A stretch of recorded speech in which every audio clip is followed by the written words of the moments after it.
Bonjour tout le monde, ça me fait plaisir d'être avec vous. Alors, c'est un honneur pour moi d'être en Gaspésie à peine une minute après avoir terminé mon cours à Rouyn-Noranda. Alors, vive la technologie, nous, ça a des avantages. Alors, Stéphane, on espérait seulement qu'il n'y avait aucun étudiant en retenue. Donc, tu vas être prêt à nous faire ta conférence. Alors, je te laisse le micro. Tu as une présentation. Alors, merci d'être là, puis merci de clôturer notre colloque. Bien, merci beaucoup. Alors, aujourd'hui, je vais vous faire en fait une présentation que j'ai remaniée, une présentation sur le logement social et communautaire. J'utilise le logement social et communautaire parce que c'est pas juste des HLM. Parfois, on a des appartements aussi à prix modique. En fait, moi, j'invite le monde à penser à toutes les formes de logement locatif qu'on peut avoir. Il faut voir plus large. En fait, il faut voir différemment. Et c'est ce que je vais vous inviter tout au long de ma présentation. Alors, pour débuter, je vais offrir ma présentation à mes étudiants que je vois dans une caméra. J'espère que j'espère qu'ils vont pouvoir quitter leur chez-soi, hein, parce que c'est bien le chez-soi, mais à un moment donné, ils en ont un overload, donc pour revenir me voir à l'université un jour. Sur ça, je vous laisse sur une photo historique. Là, c'est pas moi qui est historique sur la photo, mais bien le bâtiment à l'arrière qui est le Château Inn. On va le voir tout au long de la présentation. Et pour ceux qui ont eu la chance de participer avec Martin Brio, ben c'est un projet aussi avec Martin Brio, le groupe de ressources techniques d'Abitibi-Témiscamingue, dans lequel on est très impliqué en ce moment. Donc, pourquoi le logement social devrait-il être au centre de nos politiques sociales et économiques? Mais d'abord parce que le logement social, c'est un déterminant de la santé et du bien-être. Effectivement, sans logement convenable, on voit une dégradation de l'état de santé des gens puis une dégradation de leur bien-être. En ce moment, dans lequel on enseigne dans la COVID et où on fait beaucoup de participation à distance, on peut le voir. Moi, je suis capable d'identifier les étudiants qui ont de la cohabitation, qui sont mal installés chez eux. Donc, on voit la répercussion parce qu'on rentre dans leur chez-eux, dans leur logement. Donc, on a une répercussion directement de cet impact-là dans la vie des gens. On peut pas juste dire ils filment mal, on voit pourquoi ils filment mal. Le logement, c'est aussi une alternative à l'institutionnalisation, à l'hébergement et à l'hospitalisation. Effectivement, si on a des logements qui sont adaptés et qui sont convenables pour les personnes, à ce moment-là, on peut retarder l'hospitalisation. Toujours dans le bâtiment qu'on a vu à l'arrière du Château Inn, qui va devenir le Château à Marie-Ève, on a l'exemple d'un locataire qui est là, mais que si on ne transforme pas ce bloc-là, il ne pourra jamais retourner dans son chez-soi à cause de la dégradation de son état de santé qui fait en sorte qu'il est à mobilité réduite. Dans le bâtiment qu'on a fait détruire à 4 étages, il n'y a pas d'ascenseur. Et lui, plus que 3 marches, il n'est pas capable d'y aller. Donc, on voit que sans une reconstruction de ce bâtiment-là avec un ascenseur, le rendant accessible universellement sur tous les étages, cette personne-là n'a plus de chez soi. Donc, c'est cette idée-là, et on est obligé de la placer en institution parce qu'elle n'est pas capable de s'occuper d'elle-même, faute de logement adapté. Autre chose, c'est un moyen de réduire les inégalités socio-économiques. Dans une région, c'est probablement la même chose selon les dernières données que j'ai vues en Gaspésie. Toutes les régions qui sont touchées par la crise du logement ont le même phénomène, c'est-à-dire c'est une aggravation des inégalités socio-économiques. On a le revenu d'une frange de la population qui augmente très, très rapidement, donc ils peuvent se loger comme ils veulent. Mais de l'autre côté, on a les plus démunis qui peinent à aller se loger puis qui sont restreints au vieux stock de logements disponibles dans les municipalités parce qu'il y a eu comme un trou de construction en locatif un peu partout au Québec quand on regarde dans une grande périphérie nordique, ce qu'on appelle les marchés clos nordiques, ce que j'appelle les marchés clos nordiques au Québec. Donc, ça fait en sorte que c'est de plus en plus difficile pour eux de se loger, qu'ils payent de plus en plus une part importante de leurs revenus pour se loger, donc qui aggrave encore une fois cette inégalité socio-économique-là. Et la troisième chose, c'est le logement social comme patrimoine collectif. Les projets de logements sociaux appartiennent à la collectivité et ils vont rester à la collectivité. On ne pourra pas les revendre, on ne pourra pas les donner à des firmes d'investisseurs, on ne pourra pas les transformer dans des lots de logements Airbnb qui vont profiter à un individu plutôt qu'une collectivité. C'est très important et même on pourrait faire en sorte de recycler de vieux bâtiments pour les transformer en logements sociaux. Donc, on aurait bien aimé faire la même chose avec ce bar mythique-là de Val-d'Or, le Château-Inn, le recycler dans quelque chose de nouveau. Il s'avère que la fondation et les murs n'étaient pas tout à fait assez solides pour ce qu'on voulait faire, et les coûts de main-d'œuvre étant ce qu'ils sont, on a décidé de moins le recycler et de plus le reconstruire. Mais en bout de ligne, le logement, c'est quand même le pilier de la citoyenneté.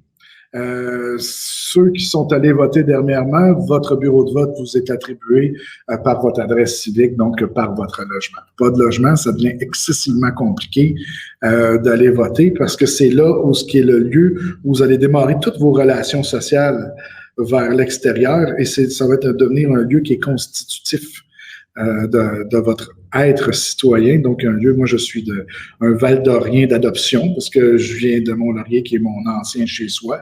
Alors, on développe cette filiation citoyenne comme ça, avec ça. Le modèle québécois de logement social et communautaire repose sur la négociation de compromis. Il nécessite la participation de plusieurs types d'acteurs. D'ailleurs, le programme Axélogie est construit sur cette négociation de compromis-là entre l'État, la société civile et des partenaires privés, ce qui est très intéressant. Selon moi, c'est quelque chose du modèle québécois qu'il ne faut pas perdre.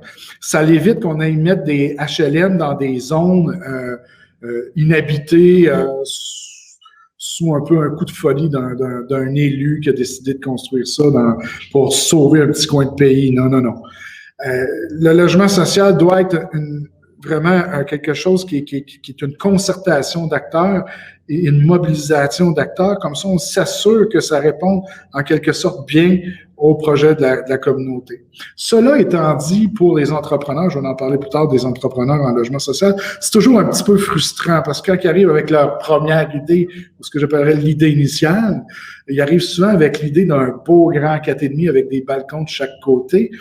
Mais le résultat final, après négociation de compromis, sera probablement un petit 3,5, pas de balcon, avec un jeu de peinture pour faire semblant que c'est grand.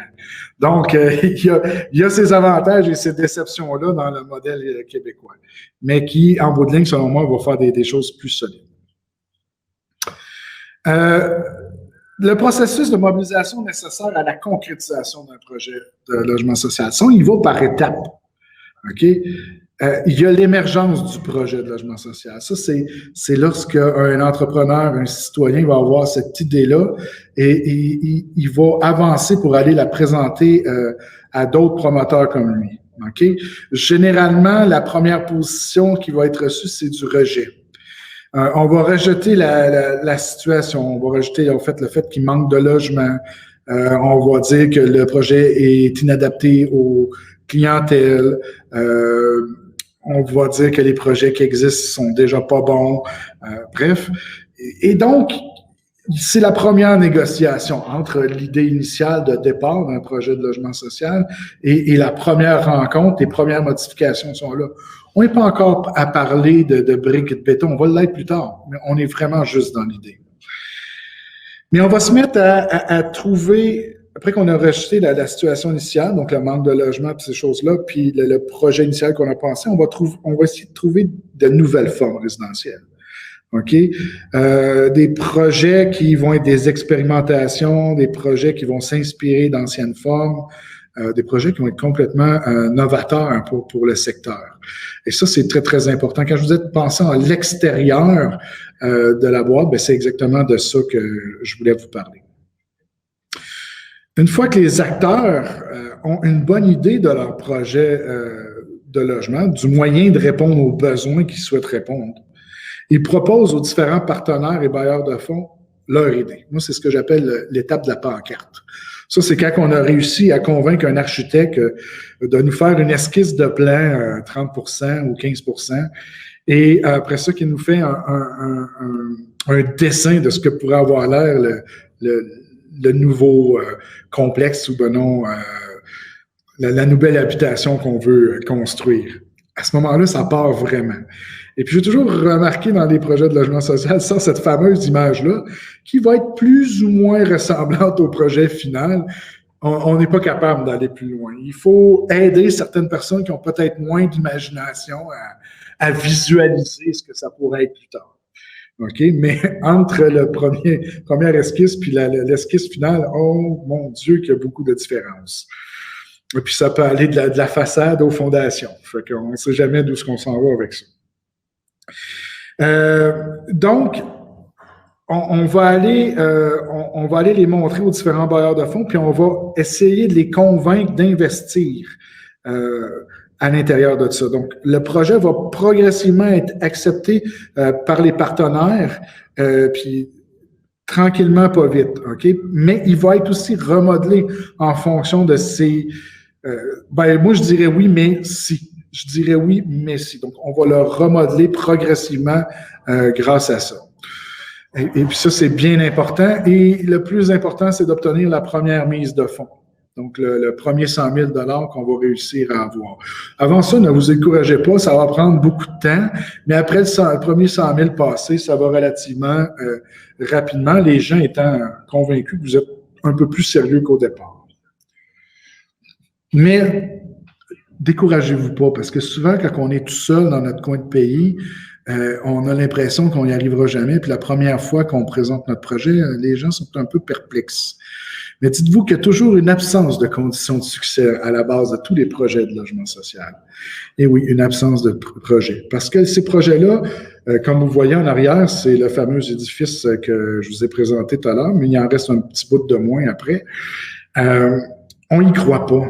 On n'y croit pas qu'on va mettre une pelle mécanique dans un bâtiment aussi historique et qui a une telle signification pour les citoyens de Val-d'Or.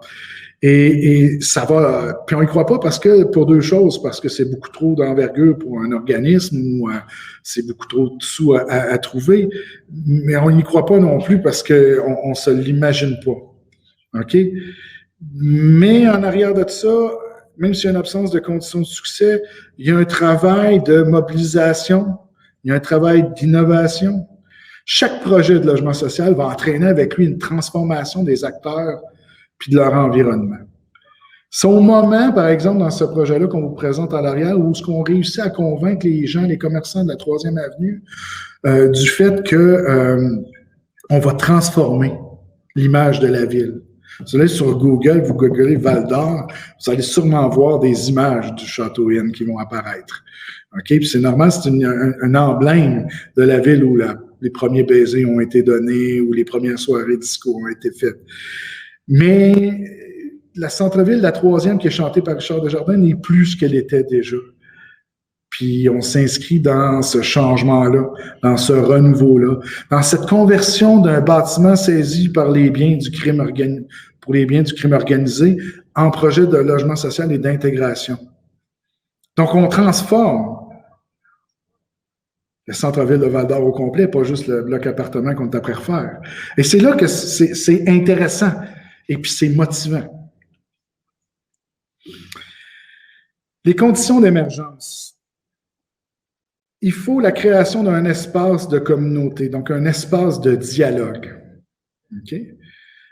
Sans espace de dialogue, quand les dialogues sont fermés, on ne veut pas m'entendre. Ça va arriver dans certaines villes et villages où le conseil municipal est complètement fermé. On a de la difficulté à perforer. S'il n'y a pas d'espace citoyen pour discuter de ça, si on ne travaille pas à en créer un, ça a toute fin pratique de faire émerger un logement social.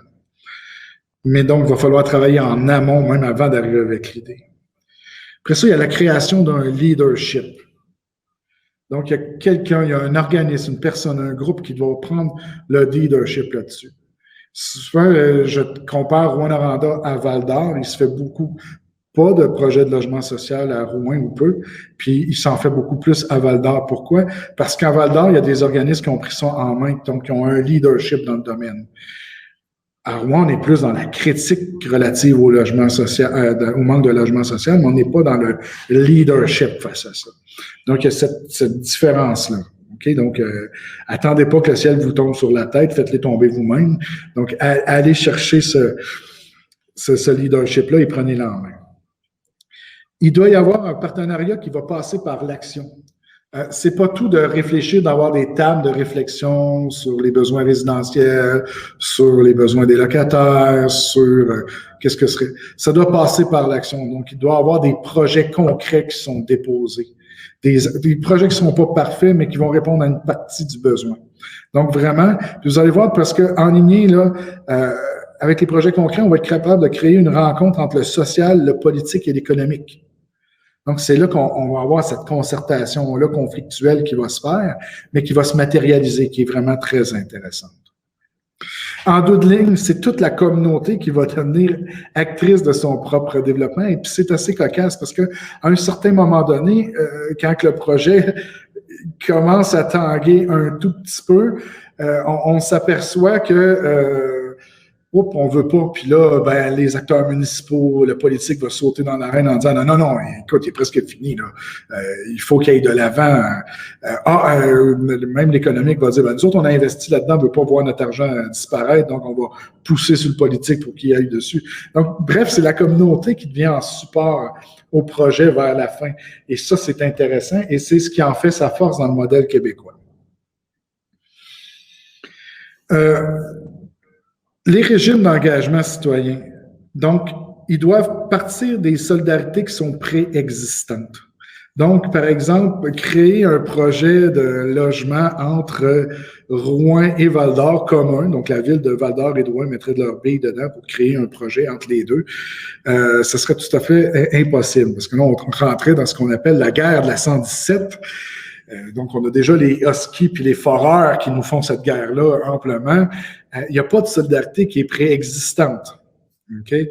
Et donc, c'est très difficile à ce moment-là d'établir ça. Donc, il faut vraiment tabler sur des solidarités qui existent déjà dans un secteur donné pour construire notre projet.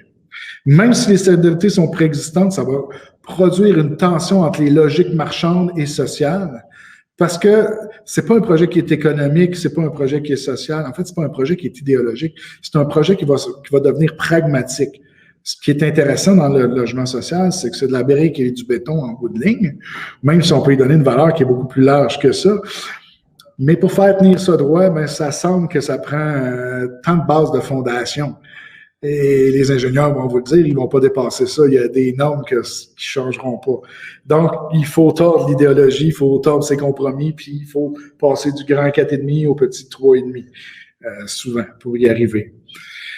Le projet émerge à la fois et est tributaire de la transformation de l'identité régionale. À l'intérieur d'un projet de logement social, on va voir des acteurs individuels et organisationnels changer de point de vue. J'ai vu des gens qui étaient complètement opposés à des projets de logements sociaux devenir de grands défenseurs d'un projet en particulier parce qu'ils s'y sont impliqués et qu'ils se mettent à y croire, en fait. Des fois, certains projets vont devenir le sens d'une renaissance aussi d'un secteur de la ville, d'une amélioration, d'une conversion. J'ai vu des maisons de chambre à Montréal complètement délabrées, étant vétustes et désuètes, être reconverties en maisons de chambre, mais qui avaient du standing et du standard pour le quartier, et donc les gens les acceptaient. C'est un petit peu le genre de projet qu'on aime mener aussi à Val-d'Or, c'est-à-dire de prendre quelque chose qui est plus bon, qui est vétuste et désuet, puis de le mettre à terre complètement, comme vous pouvez le voir, pour le rebâtir sur des fondations qui sont beaucoup plus solides. Donc, le territoire, j'en ai déjà parlé, c'est le support et la finalité. Donc, les gens se regroupent autour d'un projet de logement social à partir d'une notion territoriale. Okay? Ils vont s'impliquer autour d'un territoire qui leur est connu. Mais il est important d'articuler les territoires vécus, administratifs et politiques. Ils ne sont pas tous les mêmes. Quand on parle du municipal, on peut parler des élus, on peut parler le municipal, qui est vraiment le milieu le plus proche du projet. Le national, qui est le deuxième niveau, un petit peu plus loin, et des fois, quand tu es en Abitibi, Québec te semble loin en bébête, parce que des fois, les communications, c'est pas toujours clair. Et le fédéral, qui semble des fois un autre domaine complètement dans un autre secteur.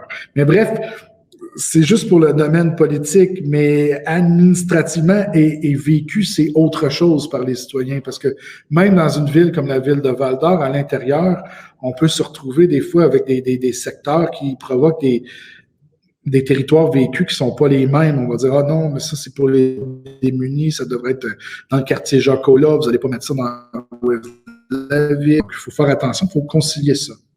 Mais il faut aussi concilier puis argumenter sur le plan des collaborations. Puis là, je parle beaucoup pour les projets qui ont des volets avec support communautaire. C'est pas vrai que les acteurs du réseau de la santé, maintenant qui sont dans des grandes organisations, comprennent le logement social exactement tous de la même manière. Dans les recherches que j'ai faites sur l'hybridation entre le logement et l'hébergement, une ressource, un logement destiné à des personnes qui ont des problèmes de santé mentale, ça peut être vu d'un extrême à l'autre. Dans certains cas, pour des usagers qui feraient eux-mêmes la promotion de leur logement, ça va être vu comme un vrai logement autonome. Mais pour des agents de la santé, ils voudraient qu'il y ait des gardiens en bas puis des infirmiers qui distribuent des pilules. Donc, il y a des fois une conciliation à faire sur le plan des connaissances, sur le plan des collaborations internes et externes, puis sur le plan de la vision du service qui est promu à l'intérieur de ces logements-là. La pression est particulièrement forte en ce qui est le logement personnes âgées. Moi, je mets des drapeaux rouges parce que comme au Québec, on n'a que deux politiques, une politique d'hébergement et une politique de logement. Ben, on arrive parfois entre les deux dans un trou pour le logement aux personnes âgées, où on a des personnes semi-autonomes, le semi-autonome n'étant pas vraiment défini, ce qui pose souvent problème. Donc, les promoteurs de ces projets-là, vous allez avoir de la grosse pression. À la base de tout projet de logement social, j'avais dit, puis je voulais terminer par ça, on trouve un entrepreneur. Pas un entrepreneur qui a comme motivation les finances. On a vraiment un entrepreneur social. Un entrepreneur, c'est quelqu'un qui a une vision sociale du logement. OK? L'entrepreneur, c'est celui qui va être capable de faire émerger et de mettre en place de nouvelles combinaisons de facteurs d'émergence d'un projet. Être un leader démocratique, d'imposer de nouvelles pratiques dans un environnement parfois hostile à ces changements. Donc, c'est quelqu'un qui peut parler fort à l'occasion, puis qui est têtu sur parler fort. L'entrepreneur doit être aussi capable de négocier des ententes avec les différents partenaires et de coopérer avec eux.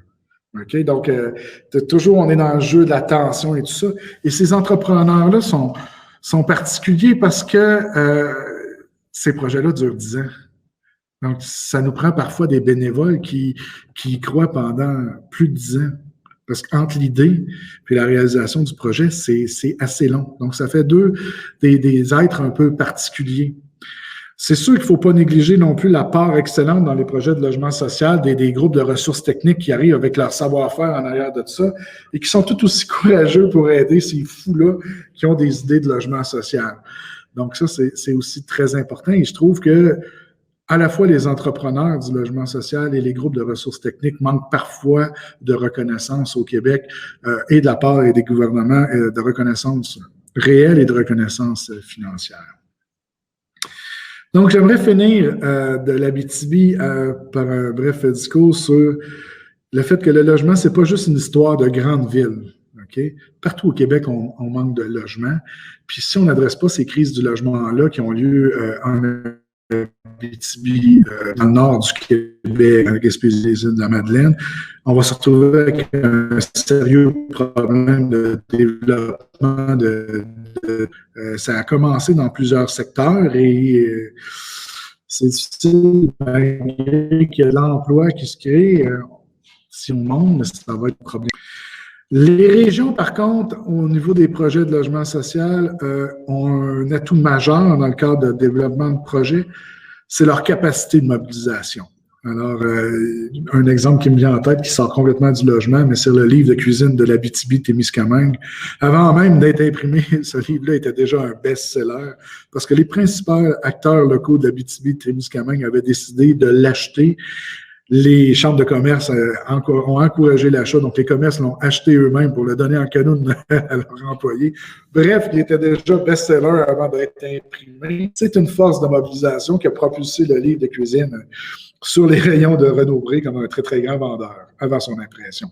Mais on peut faire le même travail de mobilisation autour de projets de logements sociaux. Et comme il est plus facile de rencontrer les acteurs et de se reconnaître, on a cet atout-là. Les régions, par contre, qui ont un désavantage, c'est que les programmes sont pensés par les gens des villes pour les gens vivant en ville.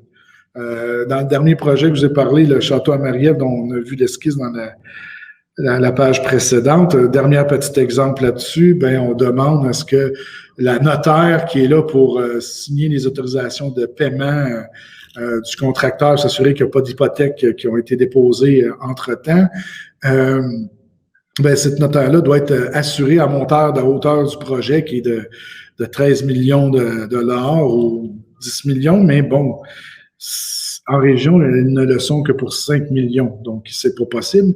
Alors, on leur demande de s'assurer pour 10 millions, mais ça leur en coûterait 5 000 de plus d'assurance par année pour s'assurer pour ça, alors que le paiement pour ces avocats-là est juste de 4 200 dollars. Bref. On tourne pas mal en rond dans ces cas-là. Puis c'est toutes des affaires, donc il n'y a pas de prise en compte des régions et il faut se battre. Donc, comme dirait Martin Brio au groupe de ressources techniques qui se bat pour ces petits détails-là, c'est comme Dave dans Slapshot. Dave, il est fort, Dave, il est courageux, mais Dave, il est fatigué en bout de ligne. Il est pas mal poqué sur toutes ces choses-là. Pour réaliser du logement social et communautaire, donc les élus doivent participer à cet effort-là. Je l'ai déjà dit, c'est un frein pour le développement économique des régions et puis ça va aggraver la pénurie de main-d'œuvre sans aucun doute. Puis, je reviens encore une fois sur le fait de l'importance de supporter les entrepreneurs du logement social et de reconnaître le travail et l'apport qu'ils font aux collectivités locales et de reconnaître l'apport aussi des groupes de ressources techniques du Québec au travers de ça, surtout dans les régions éloignées où souvent sont bien seuls et isolés, donc ils couvrent de très, très grands territoires. Et c'est le cas pour la Gaspésie que j'ai eu la chance de visiter dans mes premières années d'enseignement à l'UQAT, ici en Abitibi-Témiscamingue. Et oui, parce que les 2 premières années où j'enseignais à l'UQAT, j'enseignais à Rimouski, où on a démarré le programme de travail social là-bas, ce qui m'a donné la chance de connaître davantage sur ce coin de pays-là par l'entremise de tous mes étudiants qui venaient de Gaspé, de Bonaventure et de tout le tour de la Gaspésie, bref. Voilà, je vous remercie beaucoup pour votre participation. Si vous avez des questions, je suis prêt à y répondre. Voilà, merci Stéphane. Je vais aller du côté du chat, voir quelques commentaires pour te transmettre ceux-ci. Je vais commencer par un commentaire, pas une parabole, mais une parole d'un sage qui est avec nous aujourd'hui, Luc Potvin, qui dit « Nous mettons aujourd'hui en terre les semences d'initiatives qui grandiront dans les prochaines années. Merci aux jardiniers et jardinières. » Donc, on voit que Luc a un petit côté jardinier très développé, pour ceux qui le connaissent. Maintenant, dans les questions. On avait aussi un autre commentaire de Catherine Searwright qui visait un bâtiment bien connu à New Richmond pour un dossier éventuel. On pourra s'en parler, Catherine. Alors, Éric Caron pose la question, lors d'un démarrage de projet, quelles sont les conditions de succès de démarrer soit un OBNL versus une coop? Puis il fait aussi le commentaire, lors d'une nouvelle construction, il semble plus facile de démarrer un OBNL versus la transformation d'un bâtiment existant. Est-ce que je me trompe? Effectivement, la transformation d'un bâtiment existant, c'est difficile. Ça pourrait même être cauchemardesque. La première idée, dans le dernier projet qu'on a fait, était de convertir le bâtiment, mais les coûts de la main-d'œuvre étant ce qu'ils sont, il y a plusieurs enjeux techniques pour ça. Et puis, comme le financement est difficile à attacher, c'est une difficulté supplémentaire. Mais j'avouerais que s'il y avait une une valeur patrimoniale au bâtiment, ça vaudrait aussi la peine de travailler. Donc, je pense que c'est possible. Est-ce que c'est plus facile de partir un OBNL ou une coopérative? C'est ni un ni l'autre, ça va dépendre du compromis des acteurs locaux. Pensons comme ça, on a de la difficulté à loger des jeunes familles qui viennent travailler en région, qui arrivent dans des mines. Donc, ça nous prend vraiment des appartements 4 ou 5 et demi. Oui, on pourrait partir un OBNL visant à accueillir des familles nouvellement arrivées en région, mais rapidement, cet OBNL-là, on serait dans du communautaire, du logement prix plancher, mais on a quand même des travailleurs qui, si ça fonctionne, vont travailler pour les mines, donc ils vont payer peu cher alors qu'ils vont peut-être graviter même dans des... par la suite, dans des, comment on dirait ça, dans des maisons, ils vont s'acheter des maisons. Dans ce cas-là, par contre, une coopérative, ça pourrait être intéressant. On pourrait penser à la création d'une coopérative, même de solidarité. Donc, comme une coopérative d'habitation dont un des membres serait la minière, dont en gros, on paierait la mise de fonds par le partenaire privé qui serait la minière, mais on irait chercher en même temps, comme ça, des logements pour loger ces familles-là, réduisant ainsi l'impact du drive-in, drive-out ou du fly-in, fly-out. Donc, des citoyens de demi-temps en région, on les aiderait à s'installer là avec l'aide, si on veut, d'une corporation privée. Donc, ça pourrait être assez intéressant. Et si la mine ferme, c'est un des partenaires de la coopérative qui quitte, mais la coopérative reste là. Donc, il est toujours possible de le remplacer. Voilà. C'est à ça, ces compromis-là qu'il faut réfléchir quand on fait du logement. Il y a Manu Babin qui fait le commentaire. Elle dit « Je crois que chaque municipalité a son bâtiment laissé pour compte qui pourrait tellement offrir du logement. » Donc, on revient un peu au bâti existant qui peut être une opportunité dans certains cas. Mais la loi de la Société d'habitation du Québec ne la prévoit pas encore dans le programme Axologie, mais je pense que dans une prochaine révision, on devrait vraiment y penser. Dans des voyages que j'ai faits dans le monde, je vais vous donner l'exemple de la ville de Lyon. À Lyon, on a ces quartiers historiques-là à la Croix-Rousse où on peut visiter les traboules. Les traboules, ce sont des portiques de maisons, mais qui donnent un sur l'autre, qui nous permettent de circuler d'une rue à l'autre dans des bâtiments qui ont été construits bien avant la découverte du Canada. C'est tout à fait. Il est possible aujourd'hui de les visiter, ces traboules-là, certains de ces traboules-là, pour une seule et unique raison.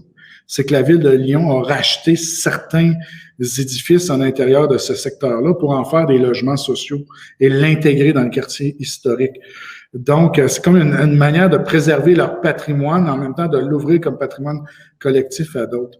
Puis de plus en plus au Québec, on commence à penser à tous ces bâtiments patrimoniaux-là dont on n'a rien pour les protéger et qu'on démolit. Ce serait une idée que de l'intégrer dans des projets de logement social.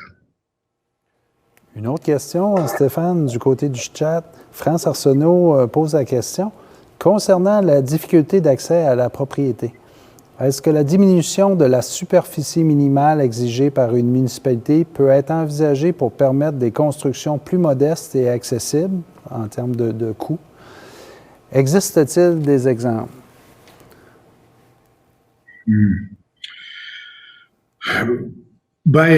Il existe des exemples. Il faut faire attention dans la diminution des superficies. C'est-à-dire que si il y a différents exemples. Par exemple, en Colombie-Britannique, on parlait de tiny housing, c'est-à-dire c'est des complexes de petits appartements qui ont été bâtis. C'est du design build, donc c'est presque tout construit en usine, c'est mis sur un petit terrain.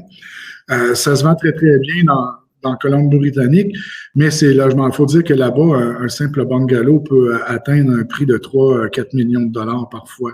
Donc, puis quand on parle aussi, des fois, il y a des groupes qui vont dire « Ah, là-bas, ils font du logement abordable. » Attention, les unités se vendent en moyenne 180 000 à 280 000 dollars. Donc, c'est abordable pour une frange de la population qui a des revenus quand même substantiels. Donc, il faut faire attention à ça. J'ai vu des exemples moins heureux. Entre autres, la ville de Val-d'Or s'est fait promoteur de petites maisons de ville, des petites maisons de ville. Ils sont encore à vendre. Parce que là, ça correspond pas aux besoins des gens. L'hypothèque que tu prends là-dessus est presque aussi grosse que l'hypothèque que tu aurais si tu es un petit peu à l'extérieur de la ville.